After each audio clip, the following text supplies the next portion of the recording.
सद्गुरु से एक साधक ने प्रश्न पूछा कि क्या भूत प्रेत आध्यात्मिक साधना में भी मदद कर सकते हैं या फिर हमारे लिए परेशानी बन सकते हैं। जानते हैं सद्गुरु का उत्तर।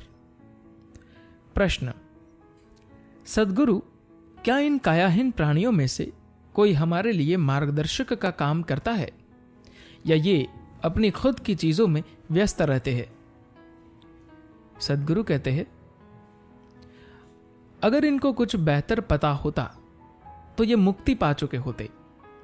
ये क्यों चारों तरफ बस मंडराते रहते हैं? क्योंकि इनको कुछ भी बेहतर पता नहीं होता।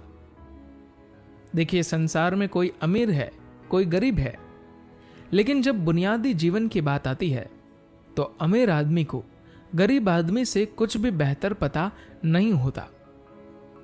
ठीक इसी तरह जब ज्ञान प्राप्ति का या मोक्ष की बात आती है तो एक कायाहीन प्राणी को आपसे कुछ भी बेहतर पता नहीं होता। आपकी ही तरह वह भी फंसा हुआ है। सिर्फ एक ही चीज है कि वह थोड़ा अधिक सुखद होता है। अगर आप अमीर हैं तो अच्छा खाना खाते हैं, अच्छे कपड़े पहनते हैं, अधिक आरामदायक घर में रहते हैं, लेकिन जीवन के संबंध में आप कुछ भी बेहतर नहीं जानते। उसमें कोई अंतर नहीं होता। प्रश्न: तो क्या ये कायाहीन प्राणी एक साधक के मार्ग में बाधक हो सकते हैं या वे साधक की सहायता कर सकते हैं? सद्गुरु कहते हैं, मैं चाहता हूं कि आप ये समझिए कि एक साधक जो मोक्ष की तलाश में है, वह जो खोज रहा है वह है स्वयं का विनाश, स्वयं को मिटाना। जो स्वयं का विनाश खोज रहा है उसको उससे अधिक क्षति कौन पहुंचा सकता है जितना वह स्वयं को पहुंचा सकता है। आप खुद को सबसे अधिक क्षति पहुंचाना चाहते हैं, नुकसान नहीं, आप खुद को मिटाना चाहते हैं। जब आप एक ऐसी चीज की तलाश कर रहे हैं और अब अगर कोई भूत या कोई जानवर आकर आपकी सहायता करता है तो समस्या क्या है? ये ठीक है एक साधक के लिए।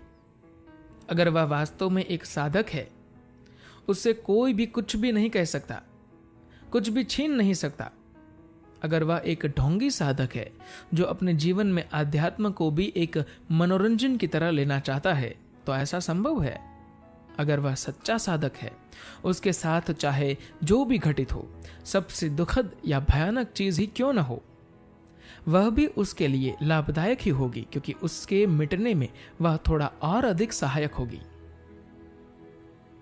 हमारी परंपरा में भारत में जो सबसे पहली चीज एक साधक करता है वह एक भिक्षा पात्र लेकर घूमता है, चाहे वह राजा ही क्यों न हो। एक भिखारी होने से बुरा एक मनुष्य के साथ और क्या हो सकता है? इसलिए एक राजा भिखारी होने का चुनाव करता है। वह पहले ही स्वयं के साथ सबसे बुरा जितना संभव है कर लेता है।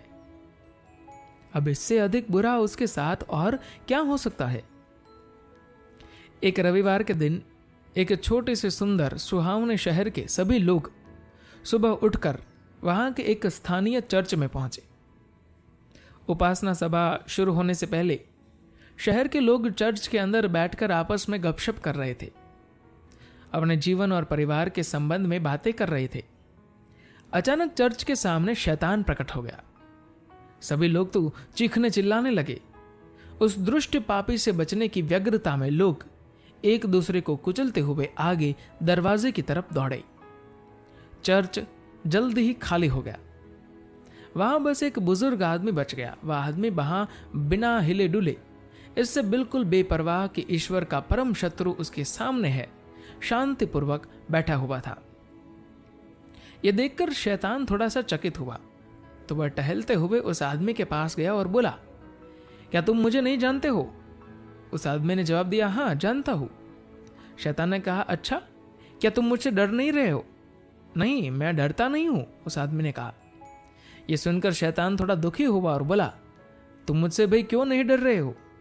उस आदमी ने गंभीरतापूर्वक जवाब दिया कि पिछले 48 सालों से मैं तुम्हारी बहन से विवाहित हूं, तो कोई भी भूत भला एक साधक का क्या बिगाड़ सकता है? धन्यवाद।